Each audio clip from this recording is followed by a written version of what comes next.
آپ تفصیل سے وضاحت کریں کہ جب کوئی مسلمان مرد، وہ مرد کی بجائے مدد لکھا ہے، کسی بیرونی ملک میں کسی انگریز عورت سے شادی کرتا ہے تو کیا یہ جائز ہے کہ نہیں؟ یا پھر وہی انگریز عورت شادی سے پہلے مسلمان ہو کر شادی کر لے تو کیا یہ اسلام کی روح سے جائز ہے؟ اور یہ روح لکھا روح ہے سے، اسلام کی روح سے جائز ہے۔ اس کے متعلق اسلام کیا کہتا ہے؟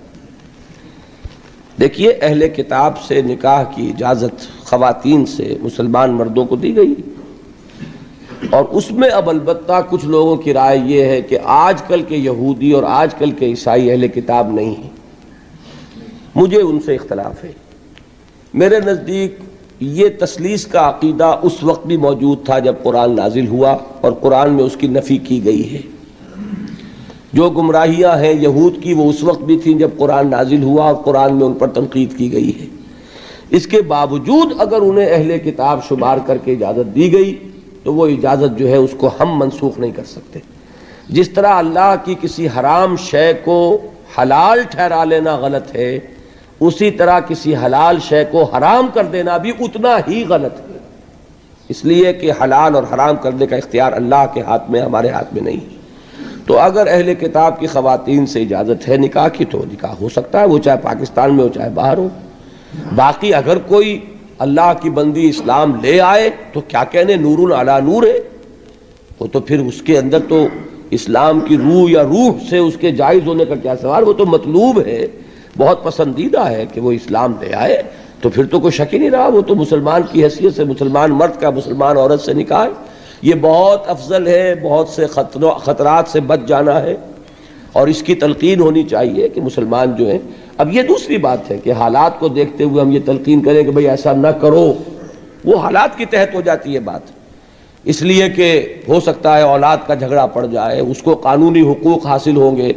اگر آپ بیرونی ملک میں ہیں، وہ مقدمہ کر کے جو ہے، وہ چونکہ آپ اسلامی ملک میں تو ہے نہیں، اس کے اثرات جو ہیں، ماں جو ہے غیر مسلم ہے تو اولاد کدھر جائے گی؟ تو غالب پلڑا ادھر ہے کہ وہ ماں کی طرف جائے گی اس ماحول میں۔ اس لیے بچنے کی تلقین کرنا یہ اپنی جگہ درست ہے، لیکن حرام قرار دینا جو ہے وہ میرے نزدیک درست نہیں۔ منسوب ہے کہ اگر دجلہ و فرات کے کنارے کوئی کتا بھی بھوکا پیاسا مر گیا تو عمر قیامت کے دن ذمہ دار ہوگا۔ یہ نقشہ واقعہ ہے، تسلیم کرنا پڑتا ہے کہ ان لوگوں نے اس چیز کو آج کی دنیا میں بالفعل حاصل کر کے دکھایا ہے۔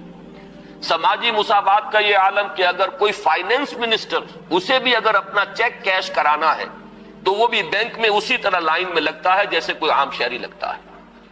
یہ سماجی مساوات کہ غریب سے غریب آدمی بھی وہاں پر جو بھی ہے، چاہے وہ ویلفیئر پر زندگی گزار رہا ہو، وہ خود معذور ہو چکا ہو اور صرف اسے حکومت کی طرف سے جو ہے سہولتیں حاصل ہو، لیکن اس کا بچہ بھی اگر بیمار ہوگا تو اسے وہی علاج میسر آئے گا جو وہاں کسی کروڑ پتی کے بچے کو علاج میسر آئے گا، اور اس کے بچے کو بھی وہی تعلیم ملے گی جو کسی منسٹر کے بچے کو تعلیم حاصل ہو سکے۔ یہ چیزیں جو ان کے ہاں اچھی ہیں فی الواقع، جو اصلاً تو ہماری تھی، لیکن یہ ہے کہ اس وقت اگر ہمیں وہاں پر یہ چیزیں نظر آتی ہیں تو مجھے تو وہی احساس ہوا تھا کہ کتابیں اپنے آبا کی یہ موتی علم و حکمت کے جو دیکھیں، ان کو یورپ میں تو دل ہوتا ہے سی پارا، چیزیں ہماری تھیں لیکن یہ انہوں نے کر کے دکھائی۔ بدقسمتی ہماری یہ ہے کہ ان چیزوں کے بارے میں تو ابھی ہمارے ہاں کوئی سوچ نہیں، ادھر پیش قدمی کا کوئی امکان نہیں۔ ہم سینکڑوں کوس دور ہیں اس سے کہ اس قسم کے کوئی ہم معاشرتی ارتقاء جو ہے اس کے بارے میں سوچ، ان میں سے نمبر ایک لیکن ایران جو ہے۔ ان کی گندگی ہے جس نے کہ ان کو تباہ کر اگر ہم چلتے ہیں عرب سے مشرق کی طرف تو ایران ٹوٹ کر رہ گیا، جیسا کہ میں نے ایک اعتبار سے یہ بازی لے گیا ہے پورے عالم اسلام پر۔ عصمت و عفت کے الفاظ ان کے مذہبی عقائد، ان کی فقہ سے ہمیں جو اختلاف ہے وہ ہے اپنی جگہ پر ہے، آپ کو معلوم ہے۔ میرے بارے میں کسی کو اشتباہ نہیں ہو سکتا اس اعتبار سے۔ میری جس درجے دشمنی رکھی گئی ہے، جس طرح میرے سر کا جو ہے مطالبہ ہوتا تھا، دو ہی آدمی تھے پاکستان میں کہ جن کے سر مانگے گئے، ایک کراچی کے وہ شاہ ولی الدین صاحب، تو اس حوالے سے وہ اپنی جگہ پر اختلاف ہے، لیکن اس حقیقت کا اعتراف کیے بغیر نہیں رہا جا سکتا۔ پورے عالم اسلام میں یہ واحد مسلمان ملک ہے جس نے بہرحال اپنی شریعت، اپنے عقائد کے مطابق ایک مذہبی انقلاب برپا کیا۔ زنا کے اور استیصال پورے عالم اسلام میں مذہبی سطح پر حکومت کی سطح پر فنڈامنٹلسٹ صرف ایک ملک ہے، یا دوسرا جو ہے تھوڑا سا وہ ہے سوڈان، لیکن اس کی اہمیت اس لیے نہیں کہ وہ کسی عوامی انقلاب سے نہیں بنا، بلکہ وہ ایک فوجی انقلاب سے شکل بنی ہے جو بھی بنی۔ اللہ کرے اس میں استقامت ہو، اس سے یقینی کوئی نتیجہ برآمد ہو جائے۔ خبریں بھی اچھی آ رہی ہیں، لیکن میں تو دنیا کا جو پرسپیکٹو ہے اس کے حوالے سے عرض کر رہا ہوں کہ اس پہلو سے ایران ان کا ٹارگٹ ہے، ٹارگٹ نمبر 1 ایک خاص اعتبار سے۔